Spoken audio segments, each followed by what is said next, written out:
Branches ಇದೆ, ಹೌದಾ? So ಈಗ ರೀಸೆಂಟ್ ಆಗಿ ಸಾಕಷ್ಟು ಕೋರ್ಸಸ್ಗಳು ಕೂಡ ಅದರಲ್ಲಿ ಡೆವಲಪ್ ಆಗಿದೆ ಮಕ್ಕಳೇ. ಎಂಬೆಡೆಡ್ ಸಿಸ್ಟಮ್ ಆಗಿರಬಹುದು, ಸಾಕಷ್ಟು ಕಂಪನಿಗಳಲ್ಲಿ ಪ್ರತಿಭಾವಂತ ಇಂಜಿನಿಯರ್ಸ್ ಗಳ ಕೊರತೆ ಇದೆ ಅಂತೆ. ಅಷ್ಟೇ ಅಲ್ಲ, ಇನ್ನೊಂದು ಬ್ರಾಂಚ್ ಇದೆ ಕಂಪ್ಯೂಟರ್ ಸೈನ್ಸ್, ಹಾಗೆ ಅದಕ್ಕಿಂತ ಒಂದು ಚೆನ್ನಾಗಿ ತಿಳ್ಕೊಳ್ತೀರಾ, ಇನ್ನು ಮೈಕ್ರೋ ಪ್ರೊಸೆಸರ್ ಆಗಿರಬಹುದು, embedded systems, VLSI, IoT, internet of things. Hi students, Vedanta Karnataka ಚಾನೆಲ್ಗೆ ಸ್ವಾಗತ. ನಾನು ನಿಮ್ಮ ಮ್ಯಾಥಮೆಟಿಕ್ಸ್ ಮೆಂಟರ್ ವೈಷ್ಣವಿ. ಮಕ್ಕಳೇ, ಇನ್ನೇನು ಆಪ್ಷನ್ ಎಂಟ್ರಿ ಶುರುವಾಗೋ ಹಂತದಲ್ಲಿದೆ. ಎಲ್ರು ಕೂಡ ಆಲೋಚನೆ ಮಾಡ್ತಿರ್ತೀರಾ, ಯಾವ ಕೋರ್ಸ್ ತಗೋಬೇಕು, ಯಾವ ಕಾಲೇಜ್ ತಗೋಬೇಕು, ಯಾವ ಬ್ರಾಂಚ್ ಚೆನ್ನಾಗಿರ್ತದೆ. ಕರೆಕ್ಟ್ ಅಲ್ವಾ? ಇಂಜಿನಿಯರಿಂಗ್ ಅಂತ ಅಂದ್ರೆ ಯಾವ ಬ್ರಾಂಚ್ ಚೆನ್ನಾಗಿದೆ, ಮುಂದೆ ಅದಕ್ಕೆ ಸ್ಕೋಪ್ ಇದೆನಾ, ಕೆರಿಯರ್ ವೈಸ್ ಅದು ಚೆನ್ನಾಗಿದೆನಾ, ಈ ರೀತಿ ಸಾಕಷ್ಟು ಆಲೋಚನೆ ನಿಮ್ ತಲೆಯಲ್ಲಿ ಇರುತ್ತೆ. ಕರೆಕ್ಟ್ ಅಲ್ವಾ? ಈಗ ಇಂಜಿನಿಯರಿಂಗ್ ಅಂತ ಬಂದಾಗ ನಾನು ಅವಾಗ್ಲೇ ಹೇಳ್ದಾಗೆ ಬೇಕಾದಷ್ಟು ಬ್ರಾಂಚಸ್ ಇದೆ, ಹೌದಾ? ಸೊ ಈಗ ರೀಸೆಂಟ್ ಆಗಿ ಸಾಕಷ್ಟು ಕೋರ್ಸಸ್ಗಳು ಕೂಡ ಅದರಲ್ಲಿ ಡೆವಲಪ್ ಆಗಿದೆ ಮಕ್ಕಳೇ, ನಿಮಗೆ ಗೊತ್ತೇ ಇರುತ್ತೆ. ಅಂದ್ರೆ ಕಂಪ್ಯೂಟರ್ ಸೈನ್ಸ್ ಅಂತ ಬಂದಾಗ ಬರೀ ಕಂಪ್ಯೂಟರ್ ಸೈನ್ಸ್ ಒಂದ್ ಕಡೆ ಆದ್ರೆ, ಕಂಪ್ಯೂಟರ್ ಸೈನ್ಸ್ ಅಲ್ಲೇ ಸ್ಪೆಷಲೈಸೇಷನ್ ಮಾಡ್ಕೋಬಹುದು. ಅಂದ್ರೆ ಸೈಬರ್ ಸೆಕ್ಯೂರಿಟಿ ಆಗಿರಬಹುದು, ಡೇಟಾ ಸೈನ್ಸ್ ಆಗಿರಬಹುದು, artificial intelligence and machine learning ಆಗಿರಬಹುದು, artificial intelligence and data science ಆಗಿರಬಹುದು. ಈ ರೀತಿ ಬೇಕಾದಷ್ಟು ಕಾಂಬಿನೇಷನ್ಸ್ ಗಳು ಇದರಲ್ಲಿ ಬರ್ತಿದೆ, ಡೆವಲಪ್ ಆಗ್ತಿದೆ. ಇನ್ನು ಇಷ್ಟೇ ಅಲ್ಲದೆ ಎಲೆಕ್ಟ್ರಾನಿಕ್ಸ್ ಅಂಡ್ ಕಮ್ಯುನಿಕೇಶನ್ ಇದೆ, ENC, ಎಲೆಕ್ಟ್ರಿಕಲ್ ಅಂಡ್ ಎಲೆಕ್ಟ್ರಾನಿಕ್ಸ್ ಇದೆ, ಸಿವಿಲ್ ಇದೆ, ಮೆಕ್ಯಾನಿಕಲ್ ಇದೆ, ಹೌದಾ? ಸಾಕಷ್ಟು ಬ್ರಾಂಚಸ್ ಗಳಿದೆ. ಈಗ ವಿಷಯ ಏನಪ್ಪಾ ಅಂತಂದ್ರೆ, ಕೆಲವು ವರ್ಷಗಳಿಂದ ಈ ಒಂದು ರೇಸ್ ಅಲ್ಲಿ, ಬ್ರಾಂಚ್ ಗಳ ರೇಸ್ ಅಲ್ಲಿ ಮುಂಚೂಣಿಯಲ್ಲಿ ಅಂದ್ರೆ ಟಾಪ್ ಅಲ್ಲಿ ಇದ್ದಂಥದ್ದು ಕಂಪ್ಯೂಟರ್ ಸೈನ್ಸ್. ನಿಮಗೆ ಗೊತ್ತೇ ಇರುವಂತದ್ದು. ಯಾಕಪ್ಪ ಅಂದ್ರೆ because of I T companies ಗಳು ಅತಿ ಹೆಚ್ಚು ಇರೋದ್ರಿಂದ, ಸ್ಪೆಷಲಿ ನಮ್ಮ ಕರ್ನಾಟಕದಲ್ಲಿ ಬೆಂಗಳೂರಲ್ಲೇ ಬೇಕಾದಷ್ಟು ಕಂಪನೀಸ್ ಇದೆ. ಕರೆಕ್ಟ್ ಅಲ್ವಾ? ಹಾಗಾಗಿ ಸಾಫ್ಟ್ವೇರ್ ಅಂತ ಅಂದ್ರೆ ಎಲ್ರಿಗೂ ಕೂಡ ಓಕೆ, ಇದಕ್ಕೆ ಒಂದು ಒಳ್ಳೆ ಫ್ಯೂಚರ್ ಇದೆ, ಸ್ಯಾಲ್ರಿ ವೈಸ್ ಚೆನ್ನಾಗಿದೆ, ಒಳ್ಳೆ ಸ್ಕೋಪ್ ಇದೆ ಅಂತ ಹೇಳಿ ಎಲ್ರು ಕೂಡ ಕಂಪ್ಯೂಟರ್ ಸೈನ್ಸ್ ಕಡೆಗೆ ಜಾಸ್ತಿ ನುಗ್ಗುತ್ತಿದ್ರು. ಕರೆಕ್ಟ್ ಅಲ್ವಾ? ಆದ್ರೆ ಇವತ್ತಿನ ಒಂದು ವಿಡಿಯೋದಲ್ಲಿ ನಾನು ನಿಮಗೆ ಹೇಳ್ತಿದ್ದೀನಿ ಏನಪ್ಪಾ ಅಂತಂದ್ರೆ, ಕಂಪ್ಯೂಟರ್ ಸೈನ್ಸ್ ಅಷ್ಟೇ ಅಲ್ಲ, ಇನ್ನೊಂದು ಬ್ರಾಂಚ್ ಇದೆ ಕಂಪ್ಯೂಟರ್ ಸೈನ್ಸ್, ಹಾಗೆ ಅದಕ್ಕಿಂತ ಒಂದು ಹೆಜ್ಜೆ ಮುಂದೆ ಇರುವಂತ ಬ್ರಾಂಚ್ ಅದು. ಸೊ ಈ ಹಿಡನ್ ಬ್ರಾಂಚ್ ಯಾವ್ದಪ್ಪ ಅಂದ್ರೆ electronics and communication branch. Okay, so ಅದ್ರ ಬಗ್ಗೆ ನಾನು ಇವತ್ತು ನಿಮಗೆ ತಿಳಿಸ್ಕೊಡೋದಕ್ಕೆ ಬಂದಿದ್ದೀನಿ ಮಕ್ಕಳೇ. ಓಕೆ, ಯಾಕಪ್ಪ ಅಂತಂದ್ರೆ ಈ ಕಂಪ್ಯೂಟರ್ ಸೈನ್ಸ್ ಓದಿರುವಂತಹ ಸ್ಟೂಡೆಂಟ್ಸ್ ಗಳು ಬರೀ ಅಷ್ಟಕ್ಕೆ ಮಾತ್ರ ಸೀಮಿತ, ಅಂದ್ರೆ ಸಾಫ್ಟ್ವೇರ್ ಗೆ ಮಾತ್ರ ಸೀಮಿತ. ಆದ್ರೆ ಎಲೆಕ್ಟ್ರಾನಿಕ್ಸ್ ಓದಿರುವಂತಹ ಮಕ್ಕಳು, ಸ್ಟೂಡೆಂಟ್ಸ್ ಗಳು, ಅವರು ಹಾರ್ಡ್ವೇರಿಗೂ ಓಕೆ, ಸಾಫ್ಟ್ವೇರಿಗೂ ಓಕೆ. ಓಕೆ, ಅಂದ್ರೆ ಎಲೆಕ್ಟ್ರಾನಿಕ್ಸ್ ನೀವು ತಗೊಂಡಿದ್ದೆ ಆದ್ರೆ, ಅದರಲ್ಲಿ ಒಳ್ಳೆ ಸ್ಕಿಲ್ ಅನ್ನ ಡೆವಲಪ್ ಮಾಡಿದ್ದೆ ಆದ್ರೆ ಅದು ನಿಮ್ಮ ಇಷ್ಟ. ನೀವು ಮುಂದೆ ಸಾಫ್ಟ್ವೇರ್ ಫೀಲ್ಡ್ ಅಲ್ಲಾದ್ರೂ ಮುಂದುವರಿಬಹುದು, ಇಲ್ಲ ಕೋರ್ ಎಲೆಕ್ಟ್ರಾನಿಕ್ಸ್ ಅಂದ್ರೆ ಹಾರ್ಡ್ವೇರ್ ಕಂಪನೀಸ್ ಗಳಲ್ಲಾದ್ರೂ ಮುಂದುವರಿಬಹುದು. ಸೊ ಹಾಗಿದ್ರೆ ಇದ್ರ ಬಗ್ಗೆ ಇನ್ನೂ ಸ್ವಲ್ಪ ಹೆಚ್ಚಿನದಾಗಿ ತಿಳ್ಕೊಳ್ಳೋಣ ಅಲ್ವಾ? ಓಕೆ, ಸೊ ಈಗ ಎಲೆಕ್ಟ್ರಾನಿಕ್ಸ್ ECE ಅಂತ ಅಂದ್ರೆ ನಿಮಗೆ ಗೊತ್ತೇ ಇದೆ, ಎಲೆಕ್ಟ್ರಾನಿಕ್ಸ್ ಅಂಡ್ ಕಮ್ಯುನಿಕೇಶನ್ ಇಂಜಿನಿಯರಿಂಗ್ ಅಂತ. ಓಕೆ, ಸೊ ಇದರಲ್ಲಿ ನೀವು ಬೇಸಿಕಲಿ ಏನ್ ಸ್ಟಡಿ ಮಾಡ್ತೀರಾ ಅಂತಂದ್ರೆ, electronics, communication system, hardware and software technologies ಅನ್ನ ಕೂಡ ಕಲಿತೀರಾ ಸ್ವಲ್ಪ ಮಟ್ಟಿಗೆ.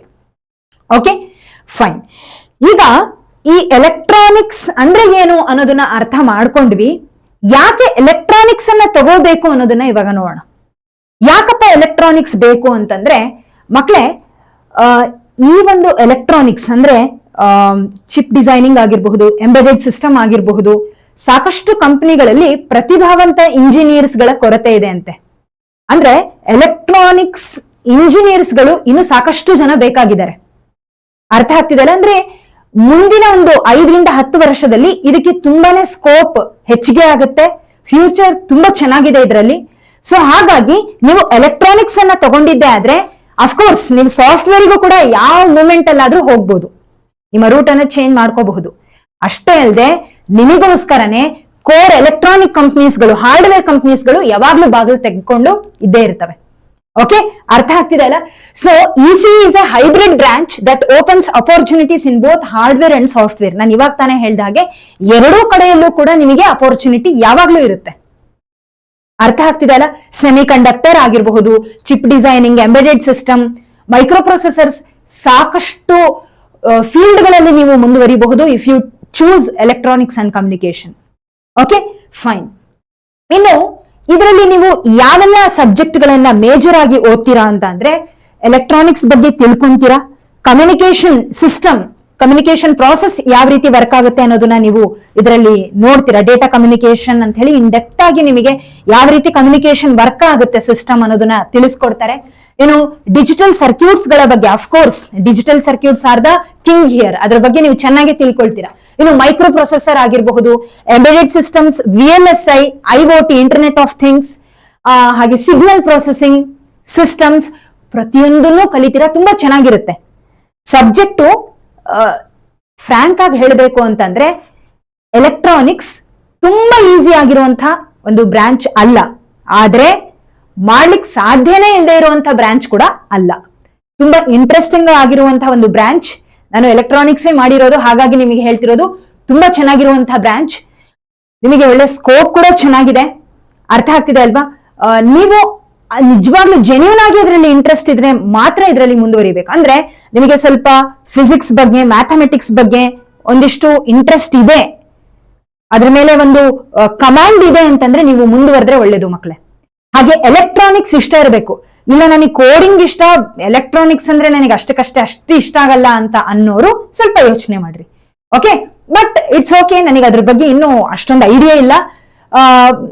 ಅಲ್ಪ ಸ್ವಲ್ಪ ನನಗೆ ಇಷ್ಟ ಇದೆ, ಪೂರ್ತಿಯಾಗಿ ಇಷ್ಟ ಇಲ್ಲ. ಬಟ್ ನೋಡೋಣ, ನಾನು ಅದರಲ್ಲಿ ಮುಂದುವರೆದ್ರೂ ಒರಿಬಹುದು ಅಂತ ಹೇಳಿ ಮುಂದೆ ಅದ್ ಏನೇ ಬಂದ್ರು ನಾನು ಎದುರಿಸ್ಲಿಕ್ಕೆ ತಯಾರಿದ್ದೀನಿ. ಕಷ್ಟಪಟ್ಟು ಓದ್ತೀನಿ, ಸ್ಕಿಲ್ ಅನ್ನ ಡೆವಲಪ್ ಮಾಡ್ಕೊಳ್ತೀನಿ ಅಂತ ಏನಾದ್ರೂ ನಿಮ್ಮ ಮೇಲೆ ನಿಮಗೆ ಕಾನ್ಫಿಡೆನ್ಸ್ ಇದ್ರೆ ನೀವು ತಗೋಬಹುದು. ಓಕೆ, ಸೊ ಹಾಗಾಗಿ ನೀವು ಯಾವುದೇ ಕೋರ್ಸ್ ಅನ್ನ, ಯಾವುದೇ ಬ್ರಾಂಚ್ ಅನ್ನ ಸೆಲೆಕ್ಟ್ ಮಾಡ್ಬೇಕಾದ್ರೂ ರಿಸರ್ಚ್ ಮಾಡೋದು ತುಂಬಾ ಅಗತ್ಯ. ಸುಮ್ಮನೆ ಬ್ಲೈಂಡ್ ಆಗಿ ಅದನ್ನು ತಗೊಂಡು ಆಮೇಲೆ ಇದು ನನಗೆ ಬೇಕಾಗಿದ್ದಿಲ್ಲ ಅಂತಂದ್ರೆ ಸ್ವಲ್ಪ ಕಷ್ಟ ಅನ್ಸುತ್ತೆ. ಇಷ್ಟ ಇಲ್ದಿರೋದ್ರ ಕಡೆಗೆ ನೀವು ಜೀವನ ಪೂರ್ತಿ ಅದರಲ್ಲೇ ವರ್ಕ್ ಮಾಡ್ಬೇಕಂದ್ರೆ ಸಾಧ್ಯ ಇಲ್ಲ ಅಲ್ಲ. ಸೊ ಹಾಗಾಗಿ ಸರಿಯಾಗಿ ಆಲೋಚನೆ ಮಾಡಿ ತಿಳ್ಕೊಂಡು ಮುಂದುವರಿರಿ. ಡನ್. ಈಗ ಕೋರ್ ಸಬ್ಜೆಕ್ಟ್ ಏನೇನ್ ಕಲಿತೀರಾ ಅನ್ನೋದನ್ನ ನಾನು ಹೇಳಿದೆ. ನೆಕ್ಸ್ಟ್ ಕೆರಿಯರ್ ಅಪರ್ಚುನಿಟೀಸ್ ಅಂತ ಬಂದ್ರೆ ನೀವು ಯಾವೆಲ್ಲ ಫೀಲ್ಡ್ ಗಳಲ್ಲಿ ವರ್ಕ್ ಮಾಡಬಹುದು ಅಂದ್ರೆ ಮಕ್ಕಳೇ ನೋಡಿ, VLSI ಡಿಸೈನ್ ಆಗಿರಬಹುದು, ಚಿಪ್ ಡಿಸೈನ್ ಆಗಿರಬಹುದು, ಎಂಬೆಡೆಡ್ ಸಿಸ್ಟಮ್ ಗಳ ಮೇಲೆ, ರೋಬೋಟಿಕ್ಸ್ ನ ಮೇಲೆ, internet of things, IoT, telecommunications, automotive electronics, ಏನು aerospace electronics, software development, data science, ಇಷ್ಟೂ ಫೀಲ್ಡ್ ಗಳಲ್ಲಿ ನೀವು ಮುಂದುವರಿಬಹುದು. ಒಂದು ಎಲೆಕ್ಟ್ರಾನಿಕ್ಸ್ ಮಾಡೋದ್ರಿಂದ ಇದರಲ್ಲಿ ಯಾವ್ದ್ರಲ್ಲಾದ್ರೂ ನೀವು ಅಂದ್ರೆ ಇದ್ರ ಮೇಲೆ ನೀವು ಮಾಸ್ಟರ್ ಆದ್ರೂ ಮಾಡಬಹುದು, ಇದರಲ್ಲಿ ಮಾಸ್ಟರ್ಸ್ ಕೂಡ ಮಾಡಬಹುದು. ಓಕೆ, ಮಾಡಿ ಮುಂದುವರಿಬಹುದು. ಅಥವಾ ಎಲೆಕ್ಟ್ರಾನಿಕ್ಸ್ ಮಾಡಿನೇ ಈ ಒಂದು ಕಂಪನೀಸ್ಗಳಲ್ಲಿ, ಇದರ ರಿಲೇಟೆಡ್ ಆಗಿರುವಂತಹ ಕಂಪನೀಸ್ಗಳಲ್ಲಿ ಕೂಡ ನೀವು ಕೆಲಸ ಮಾಡಬಹುದು. ಅರ್ಥ ಆಗ್ತಿದೆನಾ?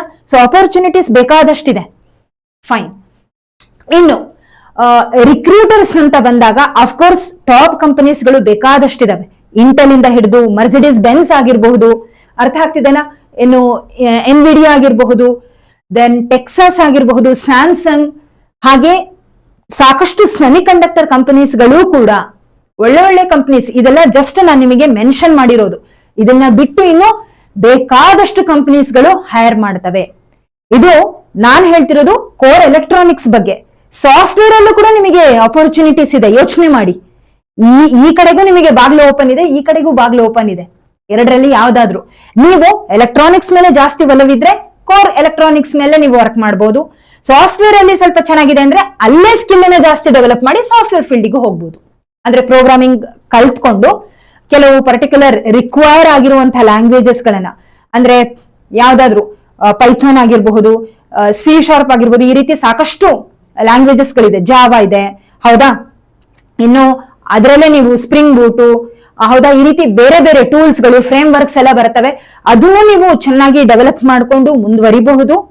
ಓಕೆ, ಸ್ಕಿಲ್ ಅನ್ನ ಡೆವಲಪ್ ಮಾಡ್ಕೋಬೇಕು ಅಂತ ಹೇಳಿದೆ, ಅದನ್ನ ಮಾಡ್ಕೊಂಡು ಮುಂದುವರೆದ್ರು ಓಕೆ. ಇಲ್ಲ, ಕೋರ್ ಎಲೆಕ್ಟ್ರಾನಿಕ್ಸ್ ನಾಲೆಡ್ಜ್ ಅಂತೂ ನಿಮಗಿರುತ್ತೆ, ನೀವು ಇದನ್ನ ಓದಿರ್ತೀರಾ. ಹಾಗಾಗಿ ನಿಮಗೆ ಖಂಡಿತ ಅಪರ್ಚುನಿಟಿ ಎಲೆಕ್ಟ್ರಾನಿಕ್ ಫೀಲ್ಡ್ ಅಲ್ಲಿ ಅಂತೂ ಈಸಿಯಾಗಿ ಸಿಗುತ್ತೆ.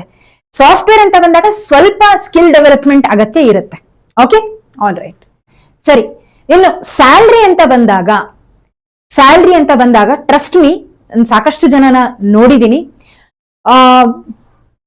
ಏನಪ್ಪಾ ಅಂದ್ರೆ ಸ್ಟಾರ್ಟಿಂಗ್ 4 to 5 LPA ಸಿಗುತ್ತೆ. ಇನ್ನು ನೀವು ಒಳ್ಳೆ ಒಳ್ಳೆ ಕಂಪನೀಸ್ಗಳಿಗೆ ಒಳ್ಳೆ ರೀತಿಯಲ್ಲಿ ನಿಮ್ಮ ಇಂಪ್ರೆಸ್ ಆಗೋ ರೀತಿಯಲ್ಲಿ ಒಂದು ಇಂಟರ್ವ್ಯೂ ಅನ್ನ ಕೊಟ್ರಿ ಅಂತಂದ್ರೆ ನಿಮ್ಮ ಸ್ಟಾರ್ಟಿಂಗ್ ಫ್ರೆಶರ್ ಸ್ಯಾಲ್ರಿನೇ 9 to 10 LPA ತನಕನೂ ಹೋಗುತ್ತೆ. ಸುಳ್ಳು ಹೇಳ್ತಿಲ್ಲ, ನಿಜವಾಗ್ಲು. ಓಕೆ, ಸೊ ಹಾಗಾಗಿ ಇದರಲ್ಲಿ ಸ್ಕೋಪ್ ತುಂಬಾನೇ ಚೆನ್ನಾಗಿದೆ ಮಕ್ಕಳೇ. Okay, fine. ಸೊ ಬಟ್ ಏನಪ್ಪಾ ಅಂದ್ರೆ ಇಲ್ಲಿ ನೀವು ಒಳ್ಳೆ ಕಾಲೇಜ್ಗಳಲ್ಲಿ ಓದಿರ್ಬೇಕು, ಒಳ್ಳೆ ಕಾಲೇಜಲ್ಲಿ ಓದದೇ ಇದ್ರು ಒಂದು ಡೀಸೆಂಟ್ ಕಾಲೇಜಲ್ಲಿ ಓದಿದ್ರು ಸ್ಕಿಲ್ ಡೆವಲಪ್ಮೆಂಟ್ ಎಲ್ಲದಕ್ಕಿಂತ ಮುಖ್ಯ ಆಗಿರುವಂತದ್ದು. ಸ್ಕಿಲ್ ಎಲ್ಲದಕ್ಕೂ ಮೇಜರ್ ಆಗಿ ನಿಮ್ಗೆ ದಾರಿ ತೋರಿಸೋದು. ಓಕೆ, ಕಾಲೇಜ್ ಓಕೆ, ಬಟ್ ಅದು ಸೆಕೆಂಡ್ರಿ ಅಂತ ನಾನು ಹೇಳ್ತೀನಿ. ಯಾಕಪ್ಪ ಅಂತಂದ್ರೆ ಸಾಕಷ್ಟು ಜನ ಇದ್ದಾರೆ ನಾರ್ಮಲ್ ಕಾಲೇಜ್ಗಳಲ್ಲಿ ಓದಿದ್ರು ಕೂಡ ಒಳ್ಳೆ ಒಳ್ಳೆ ಕಂಪನೀಸ್ ಗಳಲ್ಲಿ ಕೆಲಸ ಮಾಡುವಂತ ಸಾಕಷ್ಟು ಜನ ಕ್ಯಾಂಡಿಡೇಟ್ಸ್ ಗಳಿದ್ದಾರೆ. ಓಕೆ, ಸೊ ಹಾಗಾಗಿ ಕಾಲೇಜ್ ಮ್ಯಾಟರ್ ಆಗುತ್ತೆ, ಐ ಟೋಟಲಿ ಅಗ್ರಿ. ಬಟ್ ಅದಕ್ಕಿಂತ ಮುಂಚೆ ನಮ್ಮ ಸ್ಕಿಲ್ ಯಾವಾಗ್ಲೂ ಕೈ ಹಿಡಿಯೋದು. Okay fine. ಸೊ ಸ್ಯಾಲ್ರಿ ಕೂಡ ಖಂಡಿತವಾಗ್ಲೂ ಒಳ್ಳೆ ಸ್ಯಾಲ್ರಿ ಸಿಗುತ್ತೆ, ಇದರಲ್ಲಿ ಡೌಟೇ ಬೇಡ. ಮಿನಿಮಮ್ 4 to 5 LPA ಇನಿಷಿಯಲ್ ಇದ್ದೇ ಇರುತ್ತೆ. ಇನ್ನು ನಿಮ್ಮ ಇಂಟರ್ವ್ಯೂ ಮೇಲೆ ಡಿಪೆಂಡ್. ಒಳ್ಳೊಳ್ಳೆ ಕಂಪನೀಸ್ಗಳಿಗೆ ನೀವು ಕೊಡ್ತಿದ್ದೀರಾ ಅಂತಂದ್ರೆ, ಅಂದ್ರೆ ಸೇ ಫಾರ್ ಎಕ್ಸಾಂಪಲ್ ಮರ್ಸಿಡೀಸ್ ಬೆನ್ಸ್ಗೆ ಕೊಟ್ರೆ ಸ್ಟಾರ್ಟಿಂಗ್ ಸ್ಯಾಲ್ರಿ ನೀವು ಒಳ್ಳೆ ಇಂಟರ್ವ್ಯೂ ಕೊಟ್ರಿ, ಚೆನ್ನಾಗಿ ನಾಲೆಡ್ಜ್ ಪರ್ಫಾರ್ಮೆನ್ಸ್ ಚೆನ್ನಾಗಿತ್ತು ಅಂತಂದ್ರೆ ಇನಿಷಿಯಲಿ ನಿಮಗೆ 9 to 10 LPA ಆಫರ್ ಮಾಡ್ತಾರೆ. Okay, yes. ಇನ್ನು ಫ್ಯೂಚರ್ ಸ್ಕೋಪ್ ಅಂತ ಬಂದಾಗ ಮಕ್ಕಳೇ, ಇದರಲ್ಲಿ ಸೆಮಿ ಕಂಡಕ್ಟರ್ಸ್, 5G ಆಗಿರಬಹುದು, ಇನ್ನು ಟೆಲಿಕಮ್ಯುನಿಕೇಶನ್, ಎಂಬೆಡೆಡ್ ಸಿಸ್ಟಮ್, VLSI, ಸಾಕಷ್ಟು ಇದ್ರ ಮೇಲೆ ಏನಂತ ಹೇಳ್ತೀವಿ, ಸೆಮಿ ಕಂಡಕ್ಟರ್ ಸ್ಪೆಷಲಿ ತುಂಬಾನೇ ಚಿಪ್ ಡಿಸೈನಿಂಗ್ ಆಗಿರಬಹುದು, ಇದ್ರ ಮೇಲೆ ಸಾಕಷ್ಟು ಒಂದು ಏನಂತ ಹೇಳ್ತೀವಿ ಕ್ರಾಂತಿ ನಡೀತಾ ಇದೆ. So as I mentioned already, ಇನ್ನು 5 to 10 years ಅಲ್ಲಿ ಇದಕ್ಕೆ ಸ್ಕೋಪ್ ಇನ್ನೂ ಹೆಚ್ಚಿಗೆ ಆಗುತ್ತೆ. ಸೊ ಫ್ಯೂಚರ್ ಬಗ್ಗೆ ನೀವು ಯೋಚನೆ ಮಾಡೋದು ಬೇಡ. ಇನ್ನು ಎರಡನೇದೇನ್ ಗೊತ್ತಾ ಮಕ್ಕಳೇ, ನೀವು ಒಂದು ವೇಳೆ ಪ್ಯೂರ್ ಎಲೆಕ್ಟ್ರಾನಿಕ್ಸ್ ನಲ್ಲೇ ನಿಮಗೆ ಸ್ಟ್ರಾಂಗ್ ನಾಲೆಡ್ಜ್ ಇತ್ತು ಅಂತಂದ್ರೆ ನೀವು ಗೇಟ್ ಎಕ್ಸಾಮ್ ಅನ್ನ ಪಾಸ್ ಮಾಡ್ಬೋದು. ಗೇಟ್ ಎಕ್ಸಾಮ್ ಅನ್ನ ನೀವೇನಾದ್ರೂ ಒಳ್ಳೆ ರ್ಯಾಂಕ್ ನ ಮೇಲೆ ಪಾಸ್ ಆದ್ರಿ ಅಂದ್ರೆ ಗೇಟ್ ಎಕ್ಸಾಮ್ ಬರೀಬೇಕು. ಓಕೆ, ಅಂದ್ರೆ ನಿಮ್ಮ ಇಂಜಿನಿಯರಿಂಗ್ ಮುಗಿತಿರ್ಲಿಕ್ಕೆ ಗೇಟ್ ಅನ್ನ ಬರೀಬಹುದು. ಬರೆದ್ರೆ ನಿಮಗೆ ಟಾಪ್ NITs ಗಳಲ್ಲಿ, IITs ಗಳಲ್ಲಿ ಮಾಸ್ಟರ್ಸ್ ಮಾಡೋ ಒಂದು ಚಾನ್ಸ್ ಸಿಗುತ್ತೆ ಗೇಟ್ ನೀವು ಕ್ರ್ಯಾಕ್ ಮಾಡಿದ್ರೆ. ಅಷ್ಟೇ ಅಲ್ಲದೆ ಇಸ್ರೋ, DRDO ಈ ರೀತಿ ಒಳ್ಳೆ ಒಳ್ಳೆ ರಿಸರ್ಚ್ ಆರ್ಗನೈಸೇಷನ್ ಗಳಲ್ಲಿ ನೀವು, ಸ್ಪೆಷಲಿ ಸ್ಪೇಸ್ ಅಂತ ಬಂದಾಗ ಇಸ್ರೋ ಅಲ್ವಾ, ಸೊ ಅಲ್ಲಿನೂ ಕೂಡ ನಿಮಗೆ ಆಪರ್ಚುನಿಟಿ ಸಿಗುತ್ತೆ ಖಂಡಿತವಾಗ್ಲು. ಓಕೆ, ಸೊ ಇದಕ್ಕೆ ಸ್ಕೋಪ್ ತುಂಬಾನೇ ಚೆನ್ನಾಗಿದೆ. ಬಟ್ ಎಲ್ಲದಕ್ಕೂ ಗೇಟ್ ತುಂಬಾ ಮೇಜರ್. ಅಂದ್ರೆ ನೀವು ಎಲೆಕ್ಟ್ರಾನಿಕ್ಸ್ ಅಲ್ಲಿ ತುಂಬಾ ಸ್ಟ್ರಾಂಗ್ ಆಗಿದ್ದೀರಾ ಅಂದ್ರೆ ಗೇಟ್ ಅನ್ನ ಈಸಿಯಾಗಿ ಪಾಸ್ ಮಾಡ್ಕೋಬಹುದು. ಅರ್ಥ ಆಗ್ತಿದೆ ಅಲ್ವಾ? Okay fine. ನಾನು ಅವಾಗಲೇ ಹೇಳ್ದಾಗೆ ಗೌರ್ಮೆಂಟ್ ಅಪರ್ಚುನಿಟೀಸ್ ಅಂತ ಬಂದಾಗ ಇಸ್ರೋ, DRDO, PSU ಈ ರೀತಿಯಾದಂತಹ ಗೌರ್ಮೆಂಟ್ ಲೆವೆಲ್ ಒಂದು ಗೌರ್ಮೆಂಟ್ ಸೆಕ್ಟರಿಗೆ ನೀವು ಈಸಿಯಾಗಿ ಹೋಗಬಹುದು when you choose this ECE. Is this clear? Okay fine. So ಇದಿಷ್ಟು ECE ಅಂದ್ರೆ ಎಲೆಕ್ಟ್ರಾನಿಕ್ಸ್ ಅಂಡ್ ಕಮ್ಯುನಿಕೇಶನ್ ಇಂಜಿನಿಯರಿಂಗ್ ಬಗ್ಗೆ ನಾನು ನಿಮಗೆ ಹೇಳಿದಂತ ವಿಷಯ ಆಗಿದೆ ಮಕ್ಕಳೇ. ಬಟ್ ಟ್ರಸ್ಟ್ ಮೀ, ನೀವು ವಿತೌಟ್ ಸೆಕೆಂಡ್ ಥಾಟ್ ಇನ್ನೊಂದ್ಸಲ ಆಲೋಚನೆ ಮಾಡದೇನೆ ECE ಒಳ್ಳೆ ಬ್ರಾಂಚ ಅಂತ ಕೇಳಿದ್ರೆ ಖಂಡಿತವಾಗ್ಲೂ ನಾನು ಹೇಳ್ತೀನಿ, ಇನ್ನೊಂದ್ಸಲ ಆಲೋಚನೆ ಮಾಡಿದೆ ECE is A literally good branch. Okay, so ನನ್ನ ಪ್ರಕಾರ CS ಗಿಂತ ಇನ್ನೂ ಸ್ಟ್ರಾಂಗ್ ಅಂತಾನೆ ಹೇಳ್ಬೋದು ECE. ಯಾಕೆಂದ್ರೆ ಎರಡು ರೀತಿ ನಿಮಗೆ ಅಪರ್ಚುನಿಟೀಸ್ ಇರೋದ್ರಿಂದ ಬೇರೆ ಯಾವ ಕಡೆಯಲ್ಲೂ ಇದು ಸಿಗೋದಿಲ್ಲ. ಅರ್ಥ ಆಗ್ತಿದೆ ಅಲ್ಲ? ಸೊ CS ಮಾಡಿದ್ರೆ ನಿಮಗೆ ಎಲೆಕ್ಟ್ರಾನಿಕ್ಸ್ ಅಂದ್ರೆ ಹಾರ್ಡ್ವೇರ್ ಕಂಪನಿಗಳಲ್ಲಿ ಸಿಗೋದು ಕಷ್ಟ. ಅದೇ ನೀವು ECE ಮಾಡಿದ್ರೆ ಎರಡರಲ್ಲೂ ಸಿಗುತ್ತೆ ಅಲ್ವಾ? ಹಾಗಿದ್ರೆ ಇದಕ್ಕೆ ಒಂದ್ ಕೈ ಹೆಚ್ಚಿಗೆ ಜಾಸ್ತಿ ಇದೆ ಅಲ್ವಾ? ಸೊ ನೀವು ಆಲೋಚನೆ ಮಾಡಿ, ECE ಚೆನ್ನಾಗಿದೆ, ನಿಮಗೆ ಸ್ಯೂಟ್ ಆಗುತ್ತೆ, ಅದ್ರ ಮೇಲೆ ಇಂಟ್ರೆಸ್ಟ್ ಇದೆ ಅಂತಂದ್ರೆ ಖಂಡಿತವಾಗ್ಲೂ ನೀವು ತಗೋಬಹುದು ಅಂತ ಹೇಳ್ತಾ, ಮತ್ತೊಂದು ವಿಡಿಯೋದಲ್ಲಿ ಮತ್ತೊಂದು ವಿಷಯದ ಬಗ್ಗೆ ನಿಮ್ಮ ಜೊತೆ ಡಿಸ್ಕಸ್ ಮಾಡೋದಕ್ಕೆ ಬರ್ತೀನಿ. ಅಲ್ಲಿವರೆಗೂ take care everyone, have A great day. ಮತ್ತೆ ಸಿಗೋಣ. ಧನ್ಯವಾದಗಳು.